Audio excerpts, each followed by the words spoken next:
Olá, investidor! E aí, matou a curiosidade sobre o que é um fundo imobiliário? Legal, né? Poder investir em imóveis e grandes projetos imobiliários com valor tão baixo realmente gera muita curiosidade e muito interesse de você, investidor. Como falei, é um mercado que está crescendo e ainda tem muito espaço para crescer. E o que você achou dos fundos de tijolo e desenvolvimento? Tem para todos os gostos, né? Curioso você ser dono de galpões, shoppings e outros investimentos imobiliários com apenas R$100, ou então participar da construção de um grande empreendimento. Confesso que isso me empolga muito. Já nestes vídeos vamos falar sobre os fundos de papel e os fundos de fundo. Bora lá? Mas antes, não esqueça de seguir o canal no YouTube e clicar aqui no sininho para ficar por dentro dos próximos vídeos. Bem, começando com os fundos de papel. O que são os fundos de papel? São fundos que investem em títulos de dívida imobiliárias. Explico. Vamos supor que uma construtora precisa construir um imóvel e para isso ela vai emitir uma dívida, que nesse caso seria um CRI, Crédito Recebível Imobiliário. Quando emite esse CRI, ela se compromete a pagar uma taxa de juros ao proprietário deste CRI, que pode ser um fundo imobiliário. Entendeu? Fundos de papel funcionam basicamente dessa forma. Os CRI, LCI e LH, que são títulos do mercado imobiliário, compõem a maior parte dos fundos imobiliários de papel. Desta forma, os fundos de papel costumam ter uma previsibilidade muito maior que os demais fundos, pelo fato de não possuírem inquilinos, ou seja, não possuem imóvel para alugar e assim não correm o risco que um destes inquilinos simplesmente pare de pagar ou desista do aluguel. Por outro lado, aonde que está o risco do fundo de papel?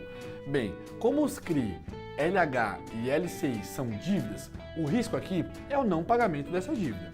Por exemplo, vamos supor que um CRI de um fundo imobiliário sofreu um calote, ou seja, a empresa que emitiu essa dívida deixou de pagar. Isso começa a pesar negativamente no aluguel do fundo e, consequentemente, na sua cota. Fundos de papel são muito indicados para investidores que foquem quase que exclusivamente em aluguéis, tendo em vista que as cotas não se valorizam muito por não possuir valorização do imóvel. Não significa que as cotas não subam ou caiam, não foi isso que eu quis dizer, mas elas têm muito menos flutuações que um fundo de tijolo, por exemplo. E o que são fundos de fundo? Bem, o nome já é bem sugestivo, né? Os fundos de fundo vão funcionar quase como um fundo de renda fixa, por exemplo. Ao invés de você comprar uma renda fixa, você investe em um fundo e deixa o gestor aplicar por você. Lembre, os fundos imobiliários de fundo funcionam da mesma forma.